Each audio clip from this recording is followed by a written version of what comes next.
टिळक यांच्या पुण्यतिथीनिमित्त तुम्हाला त्यांच्याबद्दलचे 4 शब्द सांगणार आहे, ते तुम्ही शांतचित्ताने ऐकावे ही नम्र विनंती.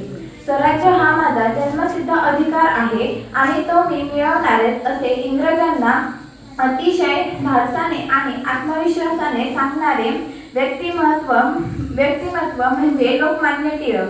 लोकमान्य टिळक हे भारतीय स्वातंत्र्य लढ्यातील थोर स्वातंत्र्यवीर, क्रांतिकारी देशभक्त, शिक्षक, संपादक व लेखक होते. लोकमान्य टिळक यांचा जन्म 23 जुलै 1856 रोजी रत्नागिरीतील चिखली या गावी झाला. त्यांचे पूर्ण नाव बाळ गंगाधर टिळक व आईचे नाव पार्वतीबाई होते व त्यांच्या पत्नीचे नाव सत्यभामाबाई होते. आत्मविश्वासाने आणि निर्भीडपणे हे लोकमान्य टिळकांचे गुण होते. 1877 मध्ये त्यांनी पुण्याच्या डेक्कन कॉलेजमधून पदवी प्राप्त केली. त्यानंतर त्यांनी वकिलीची पदवी मिळवली. टिळकांनी गणित शिक्षक म्हणून कार्य सुरू केले. 1881 मध्ये जनजागृतीकरिता त्यांनी केसरी व मराठा येथे new English high school, Deccan education society इथे कॉलेज सुरू केले.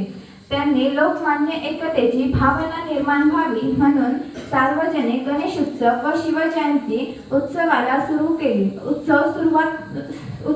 सुरुवात केली.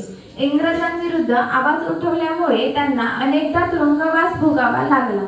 मंडालेच्या तुरुंगात त्यांनी गीता रहस्य हा ग्रंथ लिहिला. महात्मा गांधी व्यक्तिमत्व आपल्याला लाभले अशा या महान नेत्याला कोटी कोटी प्रणाम करून शेवटी एवढेच म्हणे पदोपदी पसरून निखारे आपल्यासाठी हो निया बेभान धावले भारत मातेसाठी.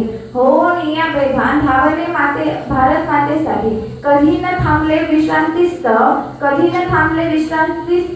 पाहिले ना मागे संघर्षातून विणले त्यांनी स्वातंत्र्याचे धागे. धन्यवाद.